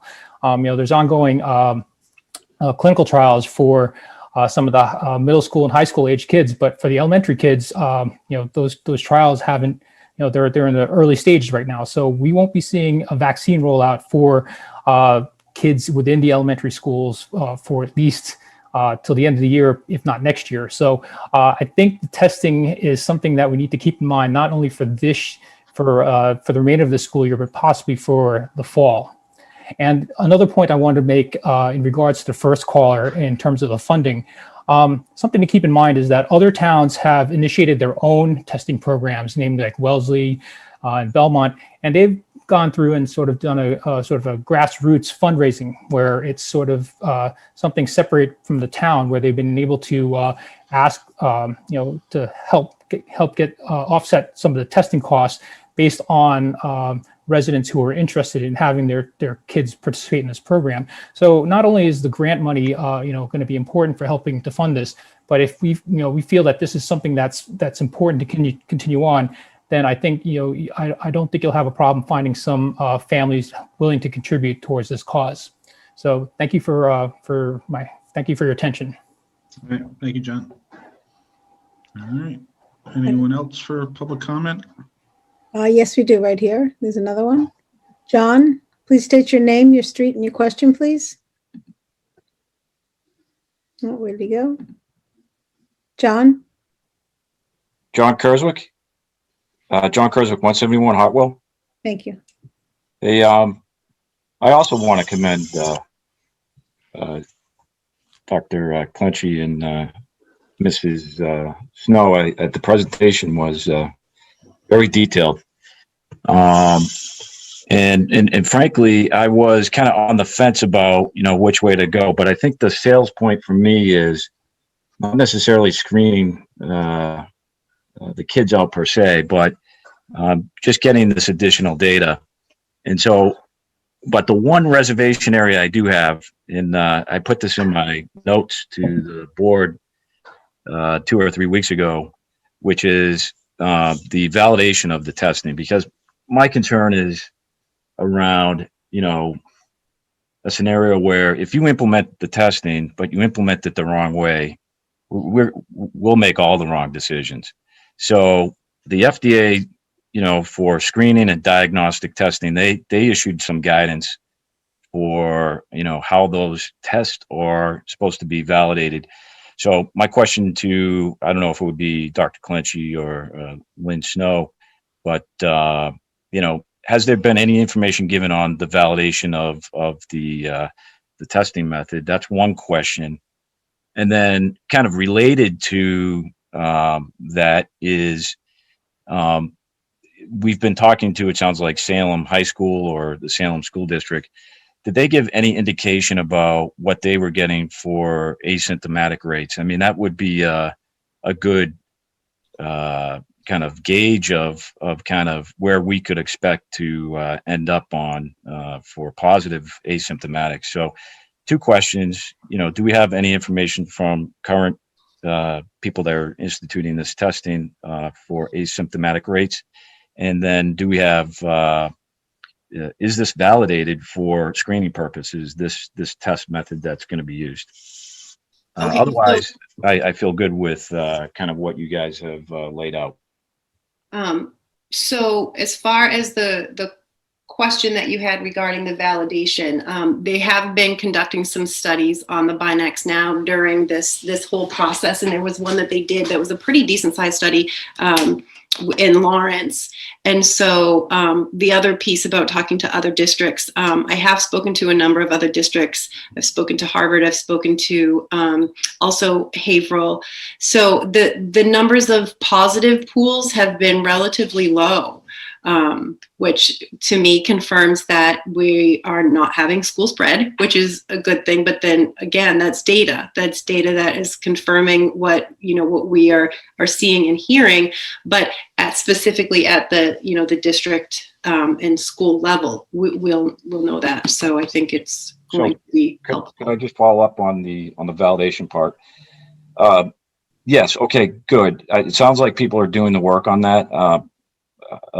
And I think that's really, to me, that's probably the most important key piece that's left on the plan that you guys have, is making sure that the results that we get from the town and delivered to really the patient, don't forget, you're making a diagnosis at this point, that they're getting valid results. So, and that was a question that came up with the Binex Now. It's a very good question. And so I just pulled up the study. It was performance and implementation evaluation of the Abbott Binex Now rapid antigen test in a high throughout drive-through community testing site in Massachusetts. So they were testing the Binex Now. They were taking those samples at the drive-through site to compare the results, and it yielded really high results, which was good. Okay. All right. Yeah. I mean, as long as you guys are aware of that and that you're following the FDA's guidance on that, then as far as I'm concerned, it sounds like, you have a pretty solid plan for kind of instituting this. So I appreciate all the work you guys did on this. Thank you very much. Thank you, John. Lisa Flanagan, please state your name, your street, and your question, please. Lisa, you're muted. Hi, Lisa Flanagan, 5 Pine Road. I'm the chairperson of the Littleton Board of Health, and I just have a statement that I wanted to read in support of the school testing. So, Littleton Board of Health requests that the school board and the administration start the process to start the surveillance testing. We're looking at some incoming information with new variants of the virus, which is much more contagious, and we're still extremely susceptible to the COVID-19 viruses. Littleton residents are doing a great job social distancing, mask wearing. Littleton schools hybrid and remote learning programs have kept the cases to a minimum due to the diligence of teachers, school nurses, school committee, and administration. We now have the opportunity for testing in the schools, and we should be taking advantage of it. At this moment in time, children aged 0 to 19 have the highest positivity rate, and only until a large portion of the population, including young adults and children, are vaccinated can the disease be controlled. During that time, the chances of the emergence and dominance of more contagious versions of the virus will increase. Currently, at least one variant has been found in the US, and still others have been identified elsewhere. There are many other positives to testing besides just getting test results. Testing will add to the safety of populations, suppression of spread, and provide valuable additional source of information to inform decision making. Also, by including surveillance testing in the mitigation plan, it becomes more feasible not only to keep schools open, but also to expand access to in-school teaching and vital one-on-one educational services for students in need. The school committee and its administration will be able to more effectively track the progress of mitigation and respond quickly in a focused manner. Surveillance testing provides a more prompt detection of the infection in asymptomatic and symptomatic individuals, and thus contributing directly to break the chain of transmission. The Littleton Board of Health is unanimously in favor of school surveillance testing. I think our residents and our local businesses are holding up their end of the bargain and following all the recommended protocols. So I think, or we think, that we should do everything possible in our power to limit the spread. And as always, our goal is health and safety of the community. So respectfully, the Littleton Board of Health. So thank you. Thank you, Lisa. That's all the raised hands, Chairman Fontanella. All right, thank you. Before we go into discussion, I had one question, Kelly or Lynn. If we wanted to opt to only do Russell Street, the middle school and the high school for the first 6 weeks, would we have the flexibility to add Shaker Lane after we went through the pilot? Once we're outside of the 6-week early launch, then that would be up to us. Yes. Okay. All right. Thank you. I do want to just reiterate that we're not doing surveillance testing. This is pool testing. This is screening. We're screening for. Okay. Yeah, so that's a good point. The only unknown, Mike, in this whole situation is there are 3 providers that are doing this for most of the schools in the state. So we're not sure how quickly they're going to ramp up with right this number of employees, et cetera, to get these tests done. I mean, that's an unknown at this time. Yeah, I'll have a comment about that in a few minutes. All right, at this point, I'd like to have a discussion amongst the school committee to decide see if we can reach consensus about what our thoughts are on this, and see if we need to entertain a motion.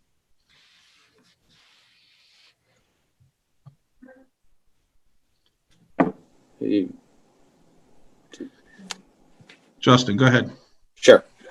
Tonight was extremely helpful. I suspect that there's some consensus among the board from our earlier conversations, but rewind a couple weeks ago, I think my primary hesitation was, as a school district, can we pull this off, and what sort of burden is it going to put on the staff and administration? And I want to thank Dr. Clenchy and Lynn Snow for going through that today and creating a plan that seems like, it's not going to be easy to implement, but you've come up with a plan, and you sound confident in your ability to implement it. I also chatted with a member of the Harvard community, the town of Harvard, today, who was one of the 2 that was sort of leading the cause since August. So they've been pushing for this since August, and they just are putting it in place. And they found, they've been doing testing for, I think, 3 or 4 weeks. They found 3 asymptomatic cases. It's probably cost them $30,000 to do this. And, it sounds like that's $10,000 a case. But what I'm starting to realize is that they spent $30,000 to figure out that the vast, vast, vast majority of the population doesn't have asymptomatic COVID going on. And I'm in favor of this. And I'd like to digest the data over the next couple of weeks once we can start testing. And I'd really like to, use this as an additional mitigant against COVID spread and look at reworking our schedule to try to get additional students in the building. That's my primary goal for adding testing, is trying to add a benefit to the programming. So that's where I'm at. Great, thank you. Anybody else? Brad? Yeah, I think Justin and I are landing in about the same spot here. First of all, I just really appreciate those who've written in and called in. Again, one of the things that's great about Littleton is we can crowdsource the heck out of a lot of problems. We have a lot of experts on the chat, and it's really helpful thinking about things. I especially appreciate, I think it was Melissa who was talking about the different mutations and how if what's clear is that, from CDC reports that people have shared and other things, it's clear that schools have been safe, much safer probably than we could have guessed or hoped for over the last 4 months. But that these mutations that are coming are really scary. You see what's happening in other places around the world where they blossomed first. They're having trouble, and so anything we can have in place to detect that, if that's happening in Littleton, and to give us the confidence, the data, and then if the data is good, then the confidence to expand our offerings. I'm going to support, especially if we get a free 6-week look at it. I'm going to vote in favor of this. All right, Matt. Yeah, I would just say, 2 weeks ago, I was definitely leaning towards this and thinking this was probably the smart thing to do. And from what I've heard tonight, it just furthered my resolve, and that was probably the right way to go. I'd much rather be proactive than reactive, and I think this is a good way to do it. I think it'll also make teachers and staff a lot more comfortable, and I still hold out hope that we're going to get students into the schools more days by the end of the school year. So I think this would be a good step in that direction. All right, Timlin? I have to agree with what everyone said. My biggest concern was the strain it would put on our staff and administration. And it seems like Lynn and Dr. Clenchey have put together a good plan. And once we start getting that in place, I think it will just be one more step to helping our kids possibly get back in school more time. It will give a comfort level to the teachers that are there that will help too, I think. I think they've been under a lot of stress this year, and I think this testing may actually ease some of that stress. So I'd be for it, especially for the first 6 weeks to see what we get. I'm going to ask you guys to consider one thing as we move towards this. One comment or two comments. I have 2 points I want to make. One is I'm very less optimistic that the state really understands how this is going to work and that the 3 labs can truly support this.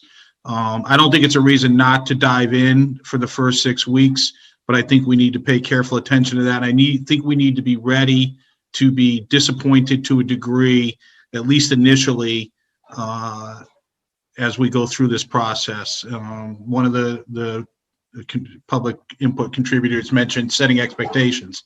That's an expectation I think we need to set. I think this isn't going to be as great out of the box as I think some people are hoping that it's going to be.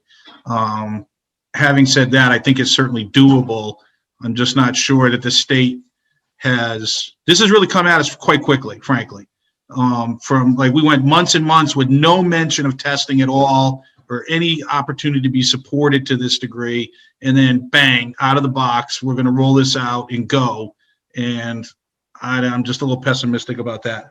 I also I appreciate the work the administration has done to think about adding resources to handle the logistics of this.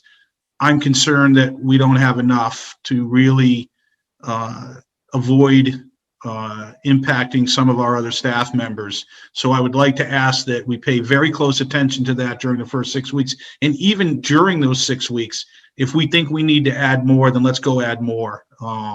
So just, as we go through this, I'll support it.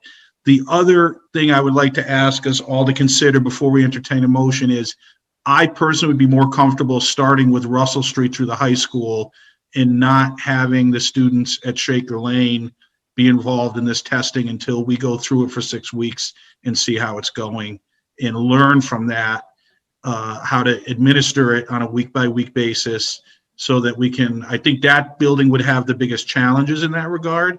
So if we can learn from the other buildings, especially Russell Street, which is a fairly close approximation to the age group and maturity levels, then I think if we did roll it out to the Shaker Lane after that, it would be less painful.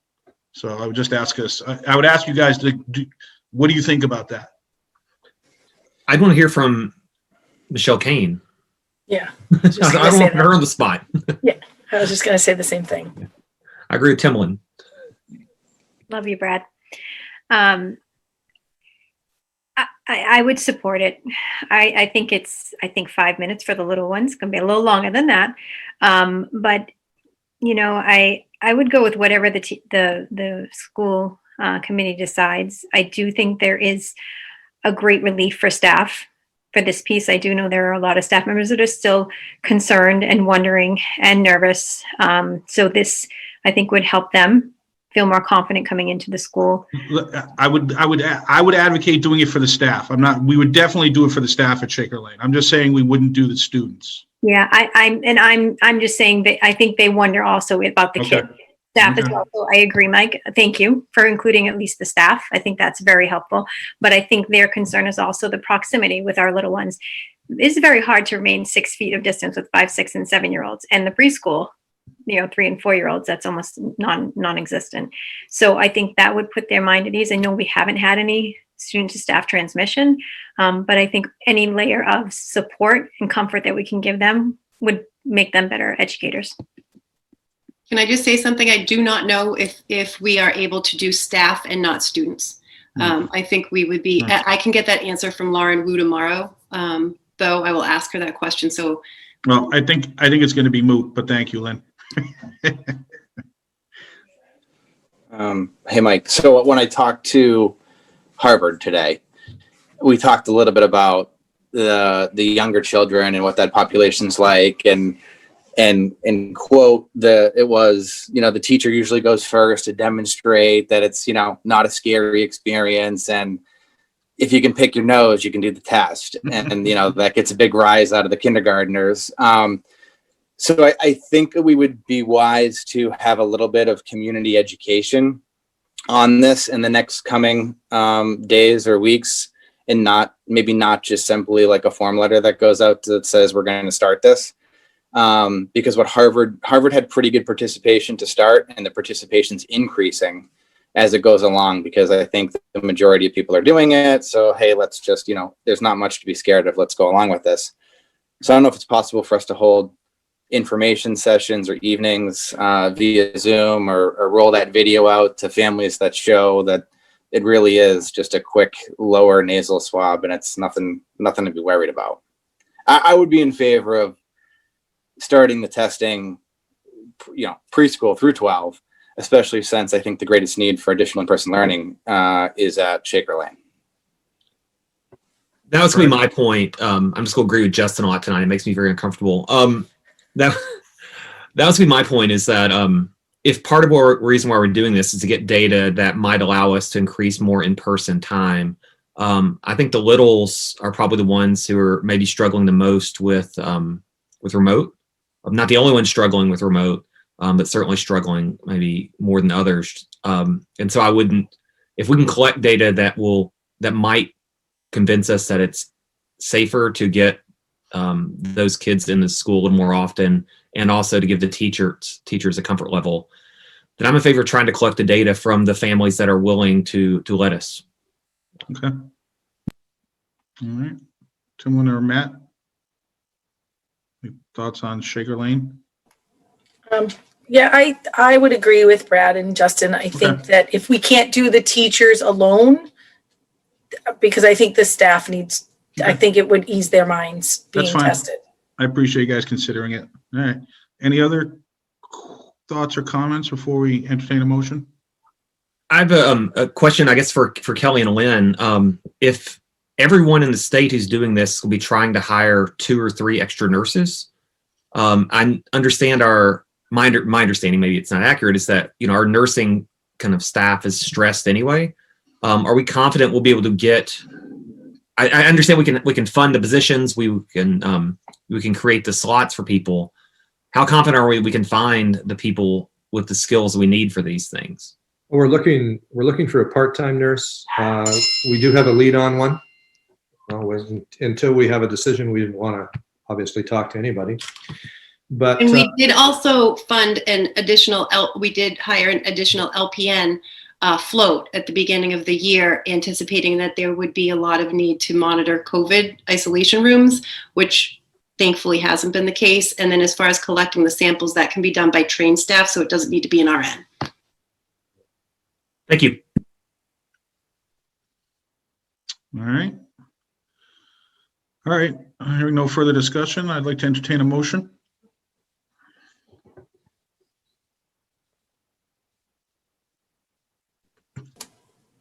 I'll move that we move forward with the state pilot, at least for this first 6 weeks, and at all of our school buildings for this screening testing.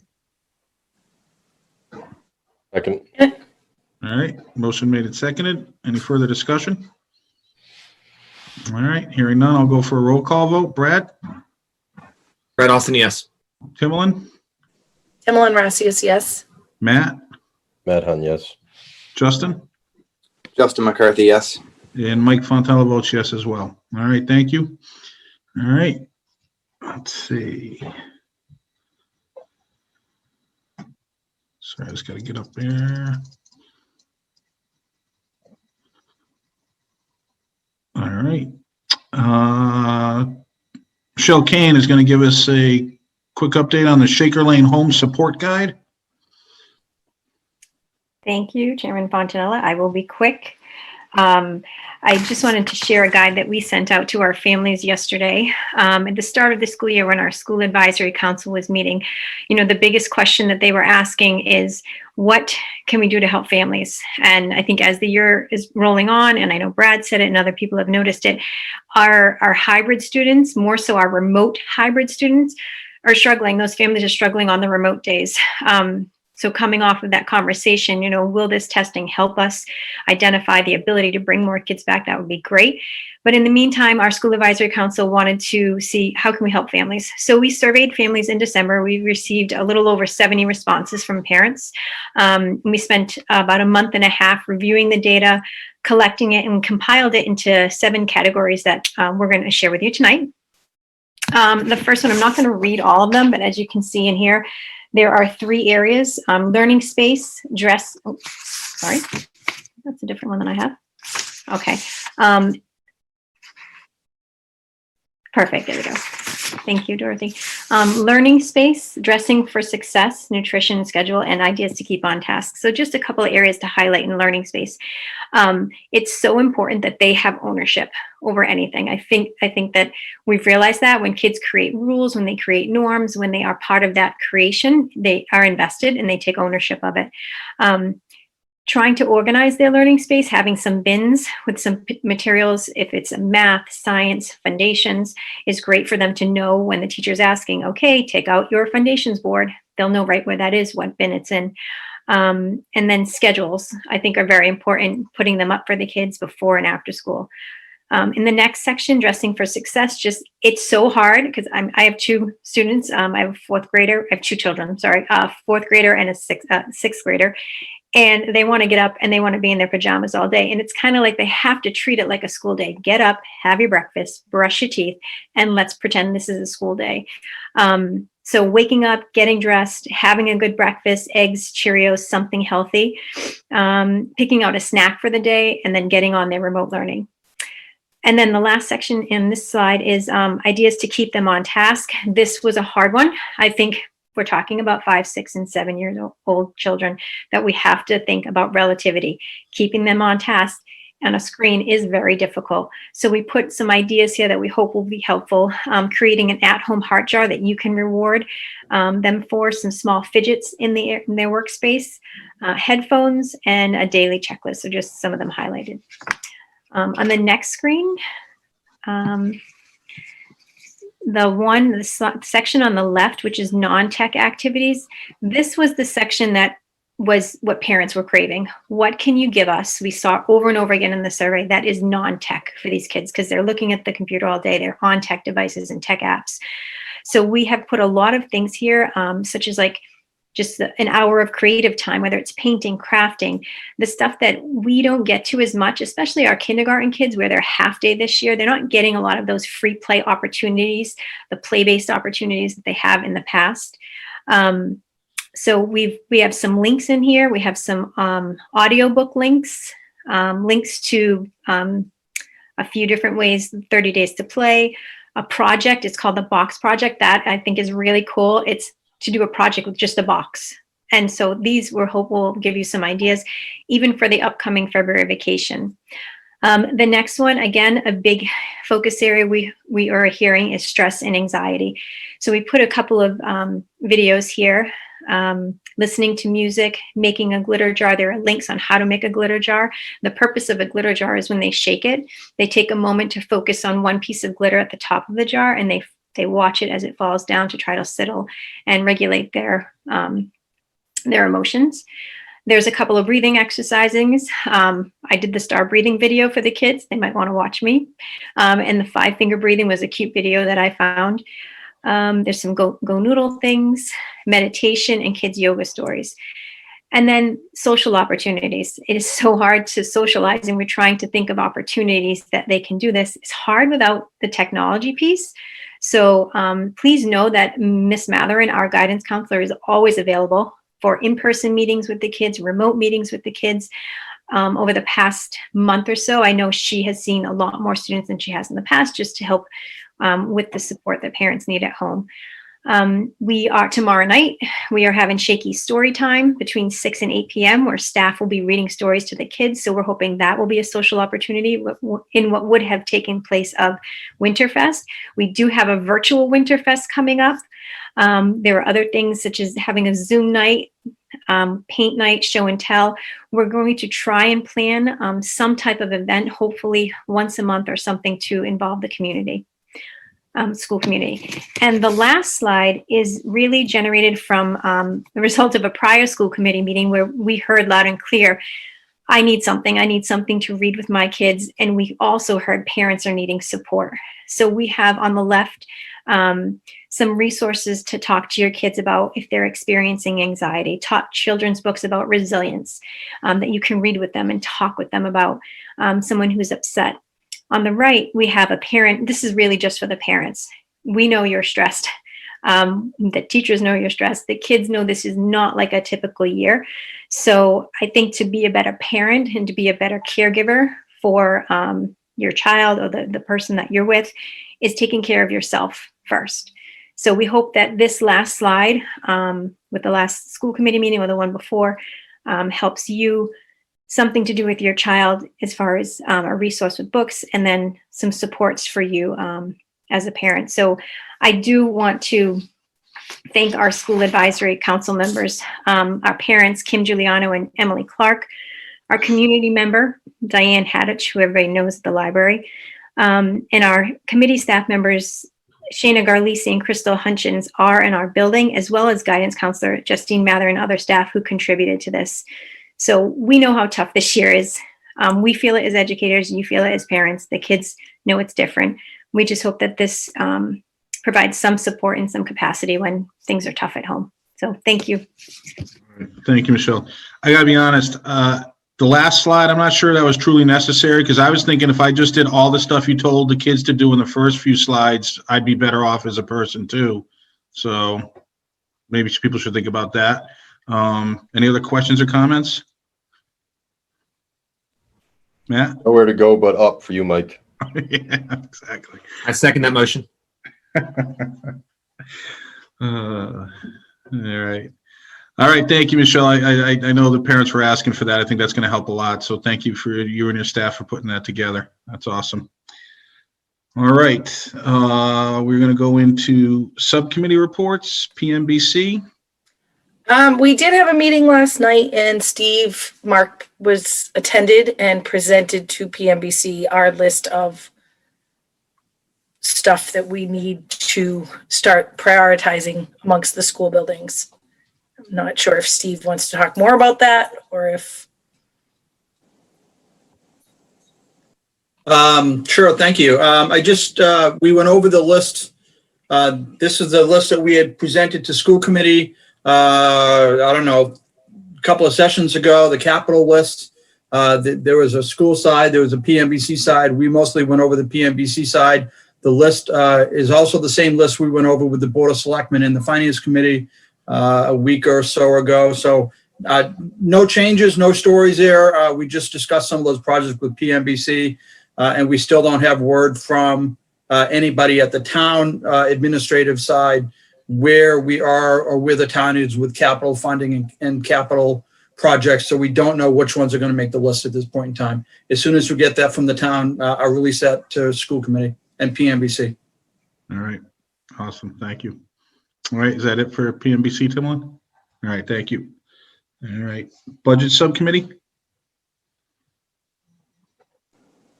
Budget subcommittee doesn't have anything to report since our last meeting. All right. Very good. Policy. I think we actually got one. We do. So Timlin, Kelly, Dorothy, and I have met about this a couple of times. And I think last time we met as a school committee, we mentioned that we were going to bring this to the committee and I guess to the town for a first reading. It's an updated, what we have is an updated harassment policy that I'll ask Kelly to speak to in a second. But I think the big differences here are it's lawyers have looked at it, suggested policy for us. It's aligned with more recent interpretations of Title IX stuff. And one of the most important differences is I think that this time, for the first time, it differentiates between kind of student-student harassment and maybe staff-student harassment. I don't know if we have something to share, if that's what we do right now, but that's my understanding of the biggest changes. Timlin, am I getting it right? Yes, as far as I remember, yes. Yeah, as far as we know. But it's a fairly readable policy, and it makes sense to me. I'll defer to Kelly and to others about what they think about how it would be to implement and to use with staff and students. So Kelly, would you mind speaking to that, please? Sure. The major difference, as you've already pointed out, is Title IX had a few revisions, and it really teased out employee-to-student harassment and student-to-student harassment. Compared to our current policy, it's just organized in a easier fashion to follow. Procedures are very similar to what we already have and what we're currently doing. So, I mean, the biggest change is the organization of the document and some of the language that they've used. All right.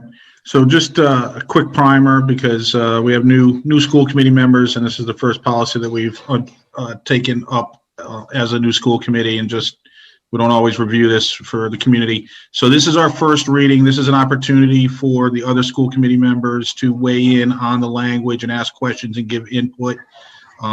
If we want to make any changes, we can. And then once we do that, we would accept as a first reading the new policy. And then we will bring it back to the next school committee meeting for a second reading and a final acceptance that allows the school committee and the community to see what the proposed language is, and gives them one last opportunity to chime in. And then the goal would be to vote it and update it at the next meeting. So at this point, I'll ask Matt or Justin if you guys have any questions or comments on the proposed language. I don't at this time, no. I have none. Okay. All right, I looked at it. Looks good to me. Mike, can I just say one thing about it? Because Tim and I, we know this has to be aligned with law, right? And so this is one of those things where we got this language suggested from, I guess, the state association. It made sense to us, but also we didn't want to tinker with it really much at all if it made sense to us, because we thought there might be legal ramifications that we didn't understand. And so it doesn't seem like there's a lot of discussion about it now, but we just wanted, that was some of our thinking as we adopted the language whole cloth. Appreciate it. That's pretty common for us to take the MASC suggested language, run it by the lawyers. Some policies are more legal, more bound by legal requirements than others, but nonetheless, and then we would ask ourselves, are there any changes that we want to make that we think would be applicable directly to Littleton as a school district and as a community? Quite often, the answer is no. The suggested MASC language is perfectly sufficient and meets our purposes, and we accept it as is.